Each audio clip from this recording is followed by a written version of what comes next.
Hey Stitch Roadies! Welcome. If you're new to the channel, thank you for stopping by. This is a channel about life and cross stitch, and I'm going to turn the sound off on my phone because it's driving me freaking crazy. It's been a busy time for us. G and I mostly we mostly live the retired life, except for every so often we're working like dogs.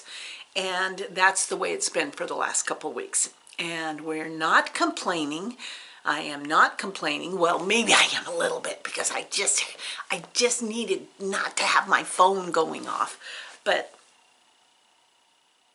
it's okay. It's okay, and I'm here with you. And I'm extremely happy. And I've gotten some stitching done. It has been a busy 2 weeks, and trying to fit in what I love with what I have to do is the balance. But everyone has that balance of what has to be done and what we want to do.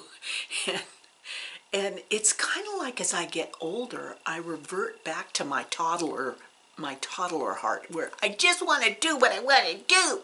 Yeah. Oh, did that voice come out of me? Yeah. You know what I'm talking about, don't you? So cross stitch is, if you're here, you obviously either enjoy cross stitching or you enjoy hearing me talk about cross stitching. But either way, it provides moments of sanity and calm, and whether it's the cadence or the focus that's required to cross stitch, it really is a wonderful place to land, and I have needed that recently. I've had to be very flexible, which I am no longer flexible. It's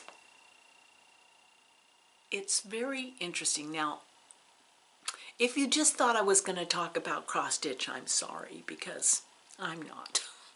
In a way, it weaves itself, but when I think about my, when I was working as an RN, I was a labor and delivery nurse, or I worked prepping patients for the OR.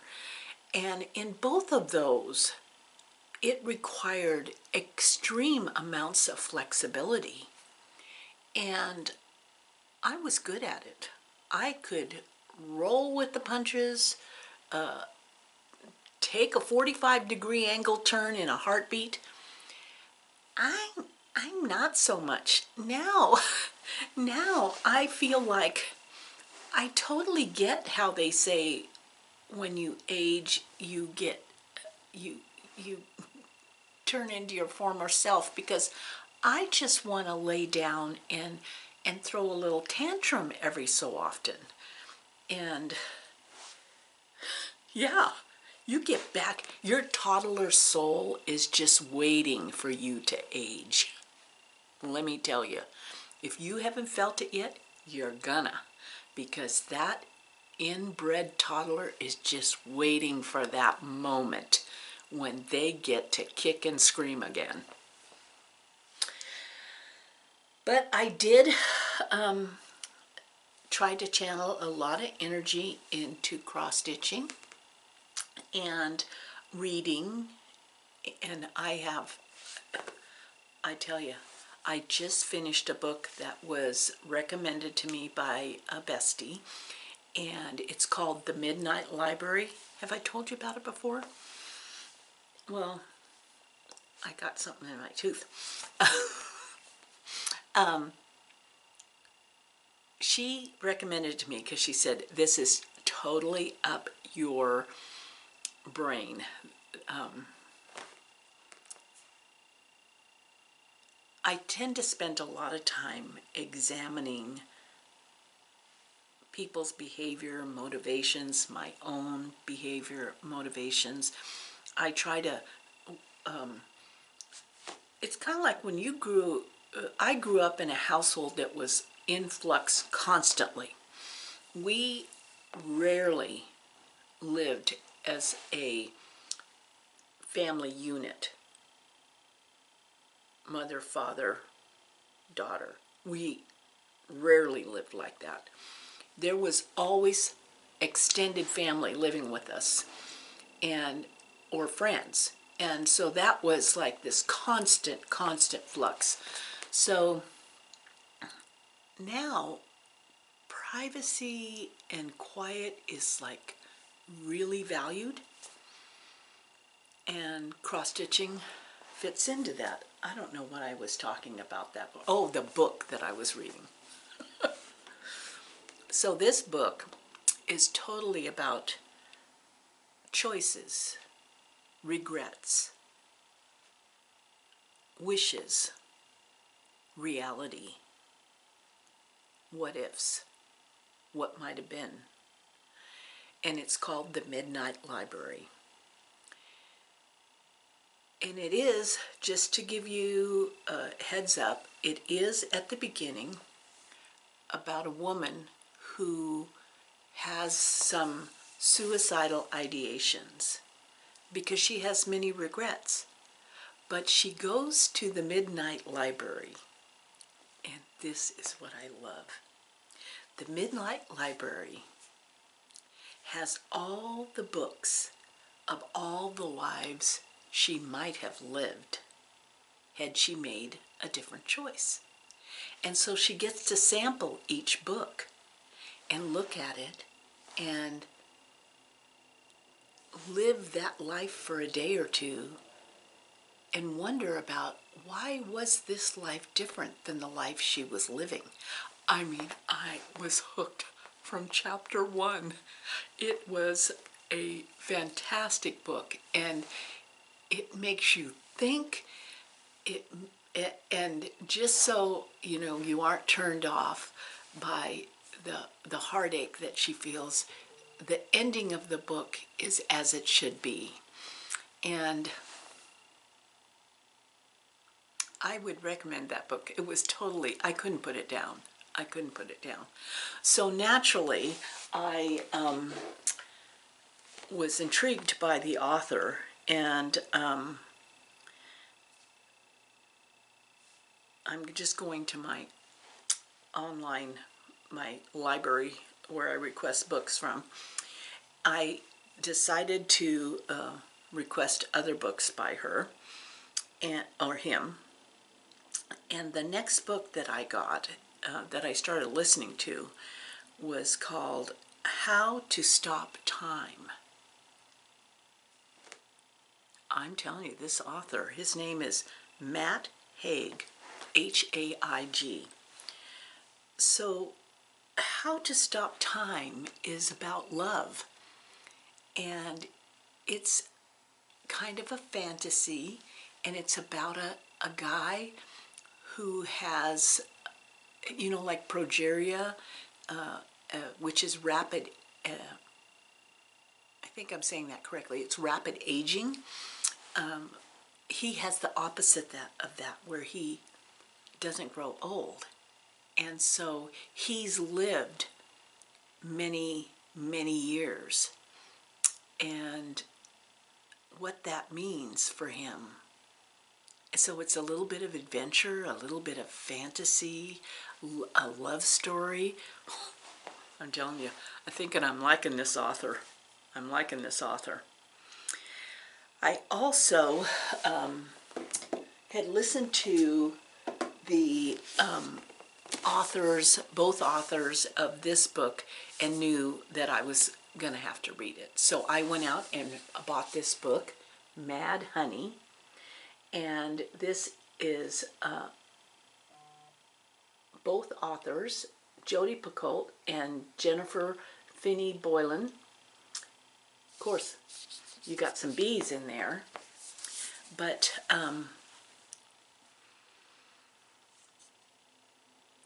I know I'm going to love this book too.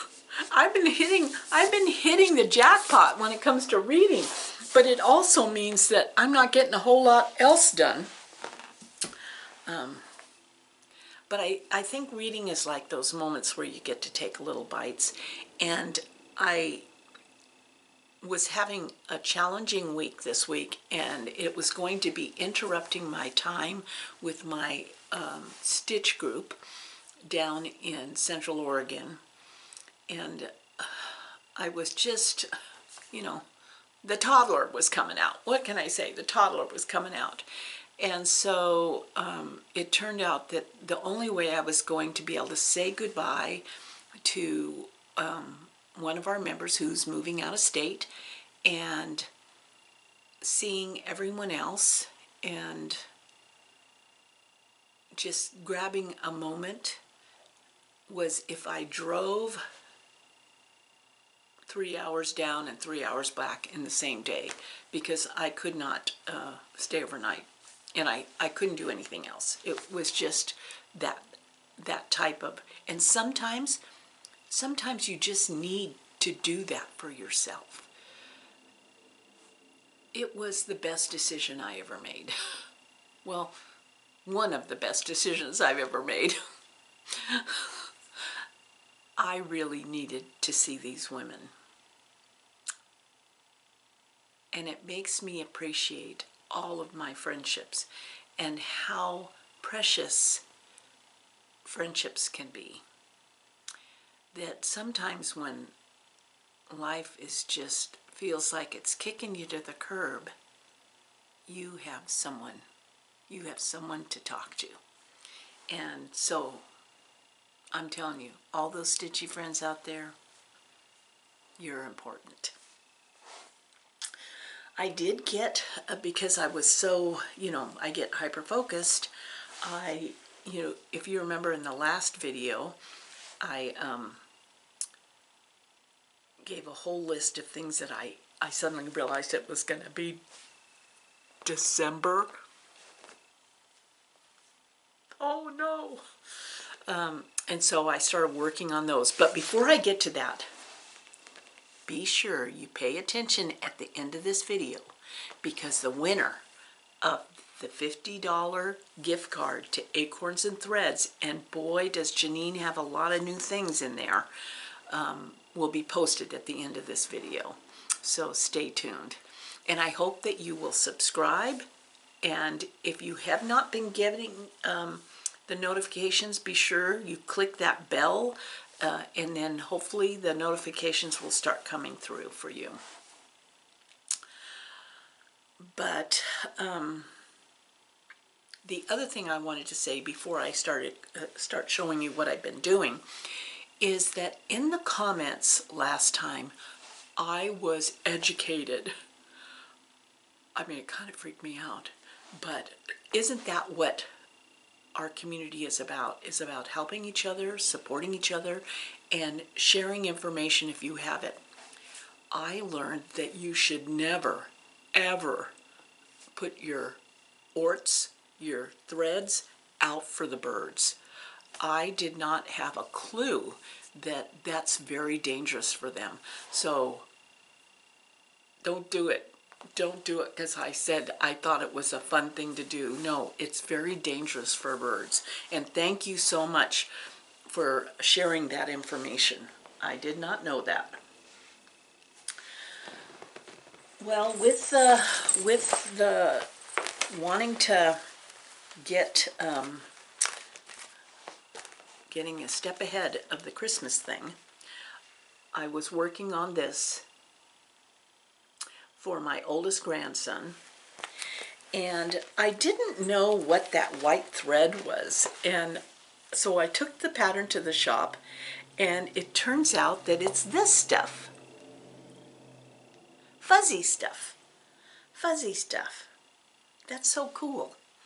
And I love it. You need a 24 needle because it's thread with fuzzy stuff on it, and a lot of people use it for ornaments and Christmas ornaments and stuff. And I just love the way it came out. But here's my finish. Yes, I finished it. And the only thing I changed was that I put like this was a letter, I put love, comma, and my oldest grandson's name. And there's that fuzzy stuff. But isn't that adorable?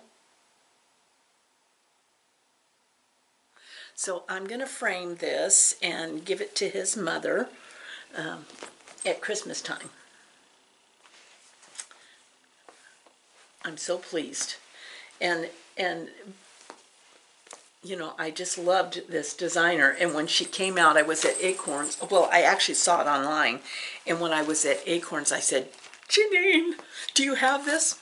Yes, she did. Dear Santa, I was better than my brother. So this I'm going to stitch. I don't know if I'll get it done this year though, but I'm going to stitch for my two younger ones that are brothers. So once I got that done, I started working on, this is, I'll put the links for these patterns. I didn't bring the pattern in here with me. Oh well.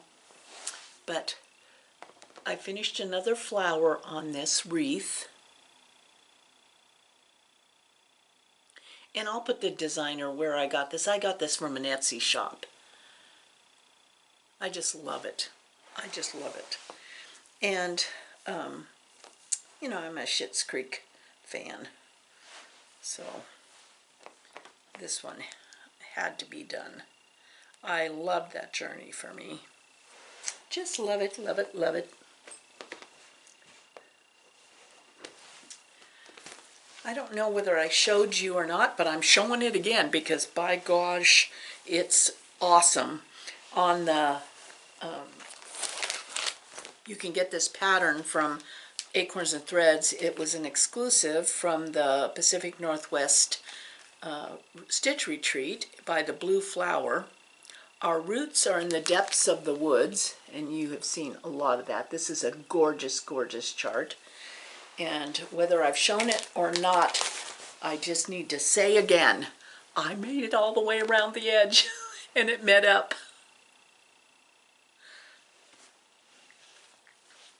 And thanks to Beth Twist, I now know how to stitch upside down. On my birthday, on my actual birthday, although I do celebrate all month, on my actual birthday, I started Beth Twist's Scary Sampler.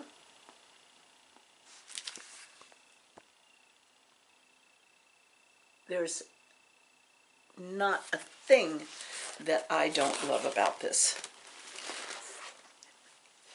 And this, just to give you an idea, that's the whole bottom edge. So that's how big it's going to be. And I have a lot of fabric, a lot of fabric. I have a lot of fabric. So I'm going to be able to cut it. I'm just afraid because, you know, it's like this one here. I did it again. I got too close to the top, you see. I was using the D as my, oh, it'll fit on this fabric. And I'll just move it in 3 inches and stuff and it'll fit. Not paying attention that there's a piece that's taller. But when I went to First Thursday Stitch at Acorns and Threads, Margaret was there and a couple other people were there that were more experienced than me. And they said I could just sew a leader cloth on the top edge. And that way, if I have it framed or something, that there's extra. So that's what I'm going to do. But it probably won't be the last time I do that. But boy, that would be nice if I stopped doing that. Let's see, anything else? Oh, I got some gorgeous cards. Got some gorgeous cards.